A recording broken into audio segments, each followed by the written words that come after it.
Es equivocada la pretensión del Ministerio de Educación de regresar a un aforo tan grande y a una presencialidad obligatoria. No, es equivocada. Podríamos provocar una cuarta ola. Estamos hablando de 8 millones de estudiantes, que la mitad de ellos va acompañada, ¿no? Son 12 millones de personas que antes no se movían, ¿no? Y que ahora se van a mover. Edgardo, ¿qué tal? Buenas noches, bienvenido a Exitosa. Buenas noches, Katiuska, gracias por la oportunidad. Muy bien, señor Palomino, por favor, ¿cuál es su opinión frente al retorno a clases presenciales? ¿Cómo se vienen preparando los colegios privados? Ya no falta mucho, estamos a solo semanas. Sí, definitivamente la incertidumbre continúa en referencia al comportamiento de la pandemia. Sin embargo, nosotros, de acuerdo a la norma, lo que estamos tratando es regresar a la presencialidad de una manera gradual y segura, ¿no? La mayoría de colegios va a empezar en marzo con un día de presencialidad, y en función a que los protocolos funcionen, iremos incrementando los siguientes meses la cantidad de días presenciales. Eso es lo que nos queda a los promotores responsables, ¿no? Lo que sí nos preocupa es que hay un 30% de padres de familia que quiere educación virtual. Obviamente son familias que han sido duramente golpeadas por la primera y la segunda ola, y tienen sus razones, y ellos han decidido que sus hijos van a estudiar el 2022 de manera virtual, ¿no? Sin embargo, la norma no permite, salvo a los que tienen enfermedades preexistentes. Claro, pero y sobre eso, Edgardo, ¿cómo van a manejar ustedes? Y es cierto lo que mencionas, hay posición de muchos padres de familia que dicen, no, mi hijo puede ser un foco de contagio en casa si se va a la escuela de forma presencial, y esto es perjudicial para la salud. Puede ser válida esa posición, sin embargo, el decreto o lo que ha dispuesto el Ministerio de Educación es la obligatoriedad de la presencialidad o semipresencialidad en el extremo de que el estudiante no pueda acudir por un tema de enfermedad. ¿Cómo van a lidiar ustedes con eso? Es que nosotros los directores, los promotores, tenemos que pensar en el bienestar superior del niño, ¿no? Ya el Ministerio de Educación sabemos que emite norma tras norma, los funcionarios son funcionarios de escritorio, las normas no son realistas, ¿no? Y si estamos en educación, como estamos en el Perú, es por casualmente esas normas y el manejo equivocado del Ministerio. La educación privada es la que saca la cara por la educación en el Perú, y nosotros vamos a darle solución a esa necesidad para que esos niños no haya más deserción escolar de la que ya existe. Ahora, por ejemplo, si hablamos sobre las preguntas frecuentes que tienen los padres de familia, ¿cuáles son y cómo han podido ustedes, digamos, superar esos inconvenientes, esas incógnitas? Porque yo sé que el padre de familia está preocupado.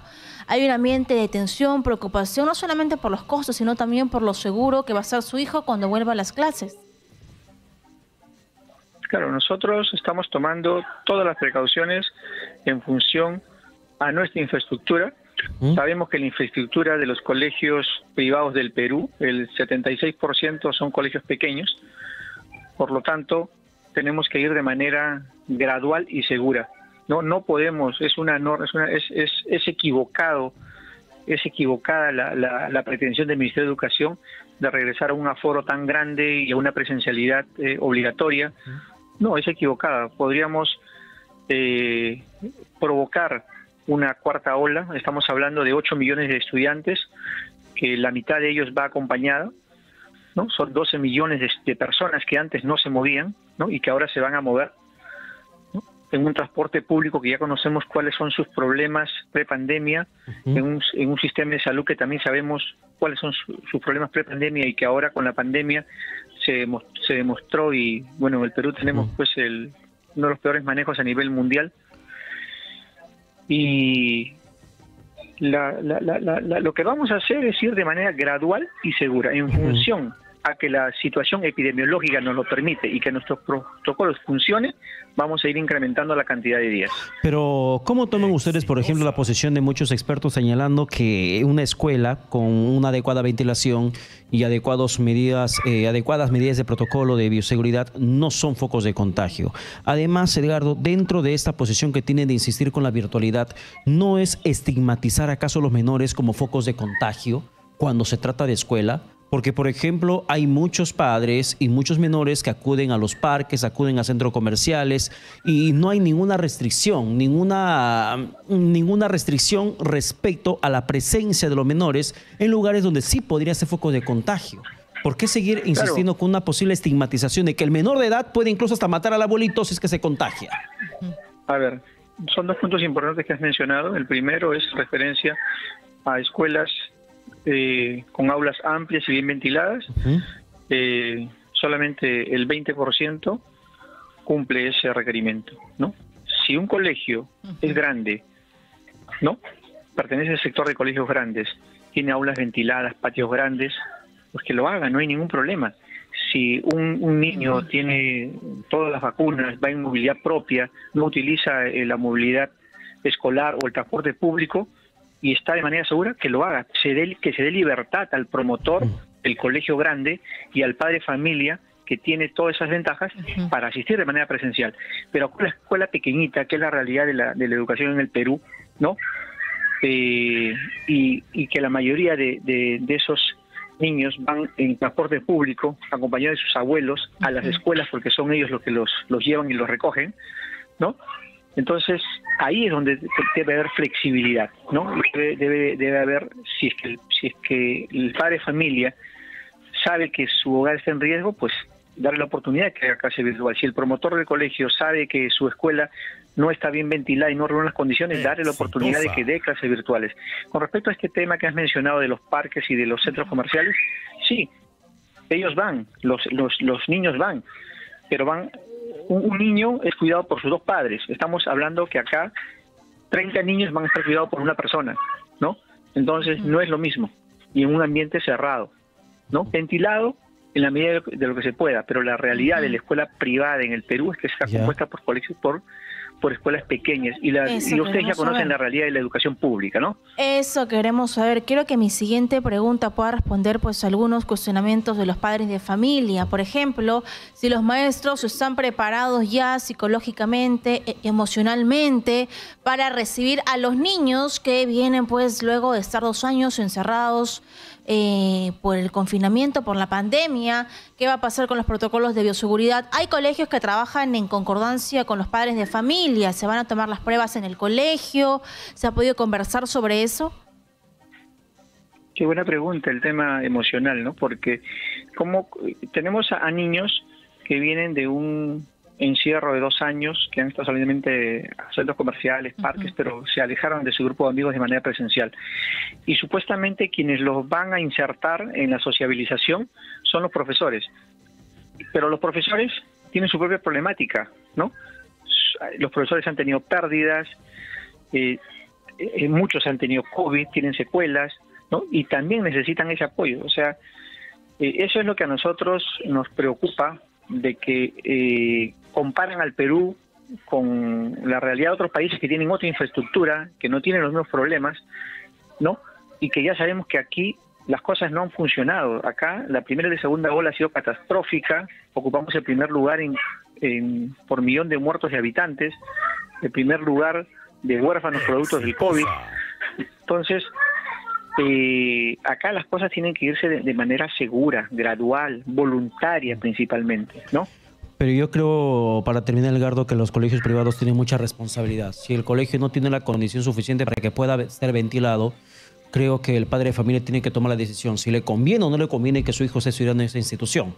Porque si vamos a estar en el tema de la virtualidad, sin poder llegar progresivamente a la semipresencialidad o la presencialidad, y el colegio, además de ser pequeño, no hace la inversión adecuada para que pueda dotar de buena infraestructura mínima, al menos para que garantice una ventilación y una medida de protección a la salud de los estudiantes, entonces ahí estamos hablando también de una dura realidad, de que solamente el 20% de colegios privados están cumpliendo y el 80% no lo cumple. Esto es un tema de, perdóname Edgardo, pero eso parece un tema de informalidad dentro de educación privada en el país. Me parece pero es casi lo mismo, por ejemplo, sí, pero es casi lo mismo. Pero Edgardo, es casi lo mismo que en su momento cuestionábamos con las universidades de garaje, universidades chiquititas, pequeñitas, sin condiciones, pero son universidades chiquititas, están invirtiendo en educación, pero universidades que no garantizaban, y lo mismo si pasa en el colegio, la verdad que es una situación compleja. Ese 80% de colegios que tú le llamas colegio garaje, no es así. Ese 80% de colegios está regentado por profesores, para empezar, jubilados, ¿no? O sea que tienen muchísima experiencia. Segundo, en época de no pandemia, cumplen las condiciones. El tema es que nadie se esperaba, este tema de la pandemia que restringe y exige otras medidas de bioseguridad. Sí, pero Edgardo, vamos 2 años con esto, vamos por el tercer año. Y además que tampoco van a llenar las aulas, ¿no? Yo considero que hay una responsabilidad, no solamente económica, sino también de salubridad, de que si es un colegio chiquito, no puede estar lleno de alumnos. Estamos hablando del 80% de colegios del Perú, no estamos hablando de un 10%. Estamos hablando de Lima. Ahora, por favor, queremos hablar del interior del país. ¿Cuál es la realidad de los colegios privados, por ejemplo, pues en Ayacucho, en Cajamarca, en Chincha, en Chulucanas? El porcentaje que yo le doy es a nivel del Perú, ¿no? El 76% de colegios privados del país son colegios pequeños, tienen menos de 100 alumnos. Estos 2 años su economía se ha visto afectada porque hemos tenido que bajar los costos y afrontar curvas de aprendizaje nuevos, innovaciones nuevas. Y venimos de años anteriores de una morosidad alarmante que sube año tras año, producto de una mal llamada ley de protección a la economía familiar, ¿no?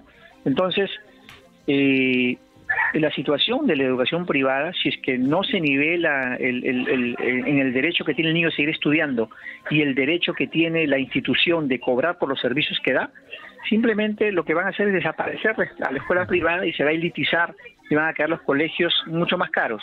La oportunidad de que un niño estudie en una escuela privada de 300, 400 soles va a desaparecer.